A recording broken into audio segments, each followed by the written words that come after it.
L'histoire commence par un plan de l'un des quartiers les plus infâmes et les plus dangereux du sud de l'Italie. Un coup de feu résonne dans l'air, suivi de cris d'effroi et de sirènes de police. Deux jeunes hommes dans une voiture fuient la police, traversant à toute vitesse les ruelles et les quartiers étroits de la ville. Les deux hommes abandonnent la voiture et s'enfuient à pied, escaladant une clôture et entrant dans un bâtiment quelconque, qui s'avère être une salle de boxe bondée. Voyant que le policier s'approche, les deux hommes se déshabillent et font semblant de s'entraîner avec d'autres garçons, ce que remarque Sabatino, l'entraîneur et propriétaire du gymnase. Lorsque le policier entre et lui demande s'il a vu passer deux voleurs, Sabatino ment et dit que personne n'est entré, sauvant ainsi les deux adolescents de l'arrestation. Lorsque le policier s'en va, les garçons du gymnase tentent de chasser les intrus, mais Michael donne un coup de poing qui assomme le champion du gymnase. Sabatino intervient pour calmer la situation et mettre les deux garçons à la porte, mais avant de le faire, il invite Michel dans son gymnase car il a les compétences d'un boxeur, mais le conseil est ignoré. Tous les garçons du quartier sont emmenés au commissariat pour être interrogés, parmi eux se trouve Rosario, le meilleur ami de Michael avec qui il a échappé à la police, et Vito, un de leurs camarades de classe. Michael demande à Vito ce qui s'est passé, et ce dernier l'informe que quelqu'un a tué un policier. Pendant l'interrogatoire, les policiers italiens giflent les garçons pour les faire parler, posent des questions et les taquinent pour les provoquer. Vito ne parle pas, car il est probablement le coupable, alors les policiers décident d'agir de manière extrême et illégale. Ils commencent à le torturer en lui faisant boire de l'eau de mer. Quelques minutes plus tard, Michael voit un policier sortir en courant et appeler une ambulance, mais avant qu'il puisse découvrir ce qui se passe, il est mis à la porte. Michael se promène dans les quartiers populaires où il vit et retourne dans son humble maison, où il vit avec son grand-père. Et son grand-père s'inquiète de son avenir, car le garçon n'étudie pas et ne travaille pas. Le lendemain, Michael et Rosario vont à la plage pour s'amuser. Ils remarquent un groupe de filles au loin, parmi lesquelles se trouve Luisella, le coup de foudre de Michael. Un autre groupe de garçons essaie d'impressionner les filles mais a peur de plonger de la falaise. Rosario distrait les garçons en les offensant et en plongeant de la falaise sans y penser. Michael, quant à lui, va vers les filles pour se présenter. Bien que la jeune fille ne veuille pas lui parler, Michael finit par marquer son numéro sur le téléphone portable de Luisella, mais il est ensuite distrait par la bagarre de Rosario avec les autres garçons. Les deux hommes s'éloignent, mais plus tard dans la soirée, ils voient un rassemblement de personnes sur la plage et décident d'aller voir ce qui se passe. Ils découvrent que Vito a été retrouvé noyé près du rivage par des passants. Les deux hommes comprennent rapidement que les policiers ont tué le garçon et l'ont laissé sur la plage pour ne pas en assumer la responsabilité. Cependant, ils ne peuvent rien faire car signaler l'incident serait inutile et ils ne feraient que s'attirer des ennuis. Tard dans la nuit, au bar, les chefs de la mafia arrivent pour parler de l'incident. Michael est distrait parce que Luisella a décidé de l'appeler, tandis que Rosario s'approche du comptoir pour espionner la conversation et découvre qu'en fin de compte, ce sont eux qui ont tué le policier, alors que Vito était innocent.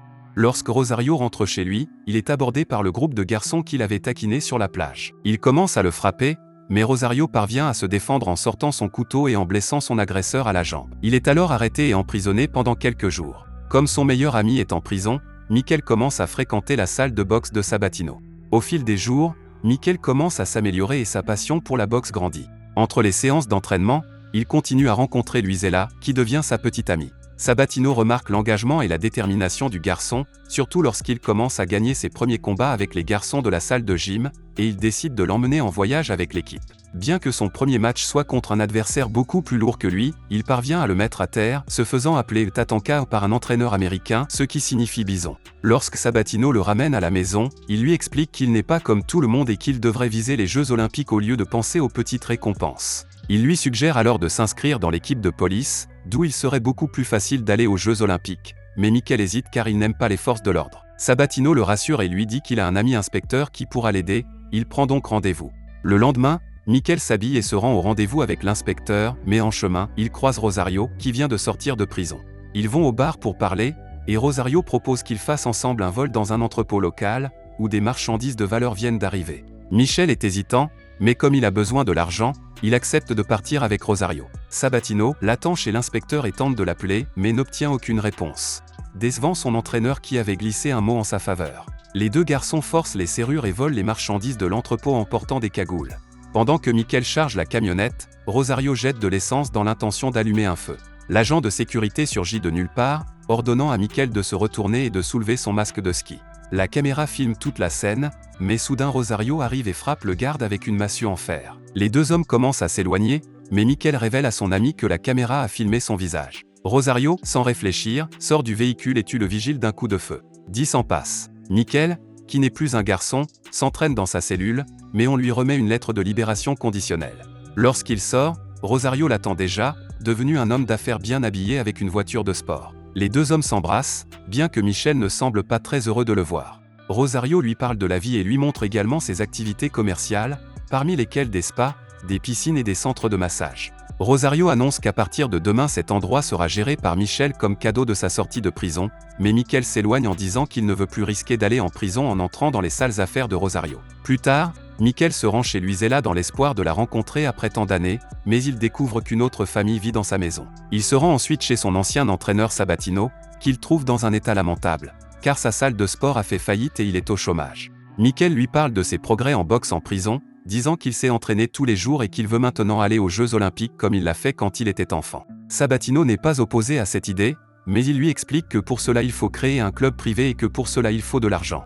Il n'y a aucun problème, car Rosario est maintenant un chef de la mafia et il est prêt à dépenser n'importe quelle somme d'argent pour rembourser son ami qui est allé en prison à cause de lui. Rosario ne manque pas non plus l'occasion d'emmener Michel à la fête de mariage d'un de ses amis mafieux, au cours de laquelle les hommes présents se rassemblent dans la grange et commencent à parier sur Michel et s'il sera capable d'assommer un taureau de 200 kg. Michel, sans se presser et sans dire un mot, vise la tête du taureau et lui assène un coup de poing mortel, le faisant tomber à terre après quelques secondes sous les acclamations de la foule. Au cours des jours suivants, le gymnase reprend vie et de plus en plus d'enfants viennent s'inscrire.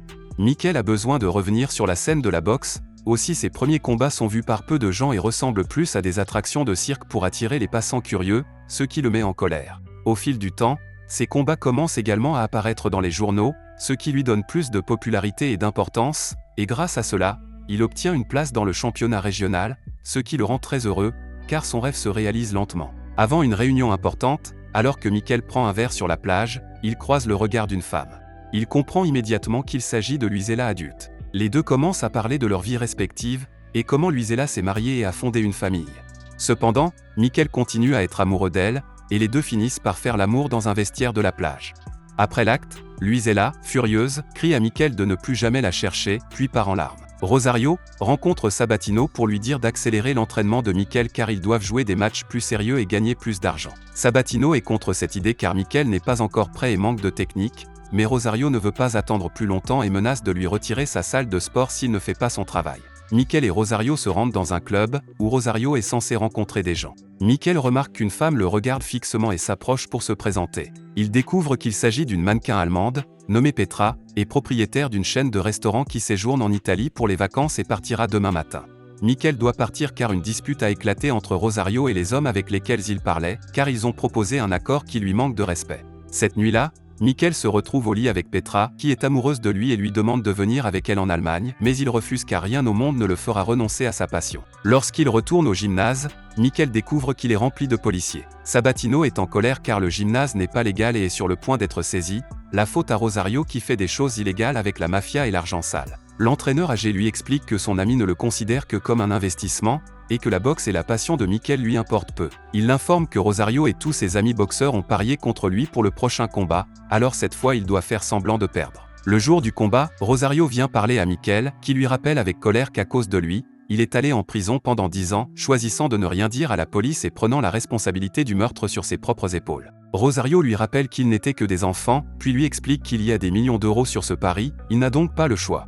Michel commence à combattre son adversaire, tandis que les chefs de la mafia et Rosario l'observent attentivement. Bien que son adversaire soit bien moins habile que lui, Michel fait semblant de prendre des coups et se retrouve en difficulté. Cependant, au dernier round, poussé par la colère, il commence à battre son adversaire et le renverse au sol, remportant ainsi le combat. Sabatino l'emmène immédiatement au vestiaire et le laisse s'échapper par la porte de derrière tandis que les hommes le poursuivent et tentent de le tuer. Pour se défouler, les patrons emmènent Sabatino dans un bâtiment abandonné et le battent pendant des heures, sous l'œil attentif de Rosario. Michel s'enfuit en Allemagne, chez son amoureuse Petra, où il commence à vivre avec elle et à l'aider dans son restaurant.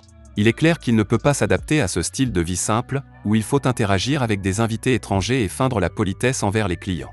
La boxe lui manque, alors lorsqu'il remarque un bleu sous l'œil d'un plongeur, il comprend rapidement que le gars participe à des combats de boxe clandestins pour gagner quelques euros et le paie pour qu'on l'y emmène. Il se lance dans quelques combats sans gants et sans règles, les gagne tous et gagne encore plus d'argent. Lorsqu'il rentre chez lui, Petra remarque les vêtements ensanglantés, mais ne lui pose pas de questions, car leur relation est déjà mal engagée. Au cours d'une autre réunion clandestine, La police effectue une descente pour arrêter les criminels, mais heureusement Mikel est sauvé par Vinko, un homme plus âgé qui observait les réunions. Vinko le ramène chez lui et lui explique qu'il possède un club de boxe et qu'il observait les combats pour trouver quelque chose d'unique, et qu'il l'a trouvé en Mikel.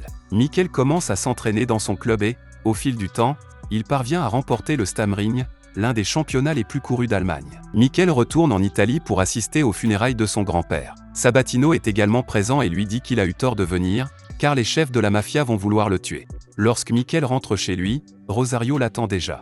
Les deux hommes montent à l'appartement, tandis qu'une mystérieuse voiture est garée dans la ruelle. Rosario dit que Mikel a eu tort de revenir, car il n'y a plus personne ici pour lui. Mikel comprend que Rosario a été envoyé pour le tuer, et lui demande de le faire rapidement, mais Rosario répond qu'il est comme un frère et qu'il ne serait jamais capable de faire une telle chose. Il descend, ouvre la portière de la voiture et tire sur les mafieux, les tuant, mais est abattu à son tour. Sous la pluie et entre les mains de Mikel, Rosario rend son dernier soupir, heureux d'avoir enfin payé sa dette à son ami d'enfance. Le film se termine par une dernière scène, dans laquelle Mikel se prépare en salle de sport avant de monter sur le ring pour son combat le plus important, celui des Jeux Olympiques. Abonnez-vous pour recevoir d'autres vidéos comme celle-ci, activez les notifications et laissez un commentaire pour contribuer à la croissance de la chaîne.